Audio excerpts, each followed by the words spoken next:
Well, I know all of my colleagues have made mention of this and it's been the story all of the week, but let me just say this about the leadership wrangling, chaos, whatever you want to call it, within the Liberal Party. If next week they decide to dump Tony Abbott in favour of whoever, now bear in mind, Julie Bishop said, I'm not running. Malcolm Turnbull said, I'm not running. Scott Morrison, who else might it be?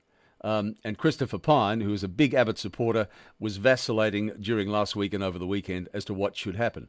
Let me say this to you. If the Liberal Party do this, if they dump Tony Abbott, it would be one of the greatest hypocrisies in the history of politics. Do you remember what they said about Gillard Rudd, about replacing a current sitting Prime Minister? Remember all of that rhetoric from them, from that side of politics, and they're going to do it again? Please, seriously. Democracy would start to be not dead yet, but very ill if they do. Now, whether Tony Abbott's doing a good job or not is immaterial. It was immaterial with Kevin Rudd and Julia Gillard. The point is, we, the Australian people, elected the coalition with Tony Abbott at its head, and we thought he was going to be the Prime Minister, and he is.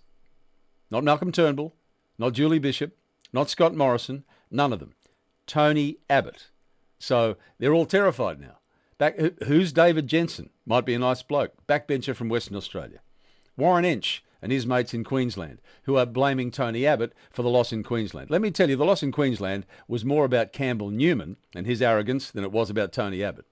So they're all terrified, going to lose their jobs. I heard Joe Hockey during the week, and I completely agree with him. He said, can I just say to my colleagues, it's not about your job, it's the job you are supposed to be doing for the Australian people. And that's where I say, and I have said for a long time, the standard of politics in this country is as low as I've ever seen it, when that is your motivation. Now, if they do it, it'll be the great hypocrisy. And then, everyone's faith in politics in this country will be destroyed, won't it? Mine certainly will be, that's for sure. Don't do it. You will look ridiculous.